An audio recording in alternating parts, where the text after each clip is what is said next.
Tudo bem? Hoje a gente vai falar sobre as mudanças de estado físico da água e a gente vai falar sobre o ciclo da água. Vamos lá? Muito bem. Então aqui a gente vai começar. Bem, então a primeira mudança que a gente vai falar é a solidificação.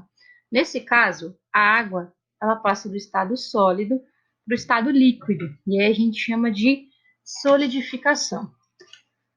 Outro estado que a gente pode comentar é a fusão. Nesse caso, a gente tem a mudança do sólido para o líquido.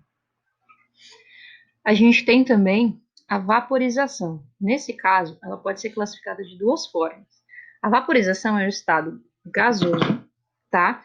E, na verdade, do líquido para o gasoso. E pode ser classificada, então, em evaporação, que é quando a gente tem uma mudança do estado líquido para o vapor de forma lenta. Nesse caso, então, como a gente seca a roupa no varal. E a gente tem a ebulição. Nesse caso, a gente tem uma vaporização muito mais rápida, como, por exemplo, quando a gente aquece a água no fogão.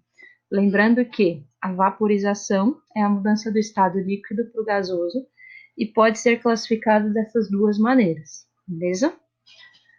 A gente tem, por fim, a sublimação. Nesse caso, é quando eu consigo passar do estado sólido diretamente para o gasoso. E aí a gente classifica dessa maneira. Aqui tem um ciclo para mostrar um pouquinho para vocês como que são essas mudanças e como que elas acontecem. Então, qual é a mudança e qual é o estado físico que ela se refere. Guardem bem essa imagem que vai ser bastante importante para a nossa matéria, beleza? Eu coloquei uma outra imagem também que mostra o aumento da temperatura. Então, a gente tem a sublimação, a vaporização e a fusão. E quando a gente tem uma redução da temperatura, a gente tem a solidificação, a sublimação e a liquefação. Beleza? Bem, o ciclo da água. Uma das hipóteses para a origem da água, então, no nosso planeta, é que durante a formação da Terra, surgiu a liberação de vapor da água, que foram mudando de estado físico, né, e foram formando os rios e os lagos. Essa água, esse vapor, teria se originado dos vulcões que até então existiam na época, certo? O ciclo da água, ele também pode ser chamado de ciclo hidrológico, que dá na mesma, tá? E aí a gente tem as etapas dele. A primeira, a participação dos seres vivos pode acontecer. A água é absorvida pelas raízes das plantas, né? Ou pela ingestão dos animais, e é eliminada por meio da transpiração, no caso, por exemplo, dos animais, e da gutação, no caso das plantas. Essa água que é liberada, ela vai ser então vaporizada e é, vai formar as nuvens, tá? Ela pode também, ela pode também ter origem nos lagos e mares com a evaporação da água, tá? Que também vai se transformar em gás. Então, a forma que vai evaporar a água, a fonte, na verdade, que a água vai evaporar para formar, por exemplo, as nuvens, pode vir tanto dos próprios lagos quanto de animais envolvidos no processo, tá? Nas camadas mais altas, então, o vapor da água vai sofrer condensação, que é quando vai formar de fato a nuvem, né? Que vão retornar para a Terra em forma de chuva. Então, a gente vai ter a mudança do estado gasoso para o líquido.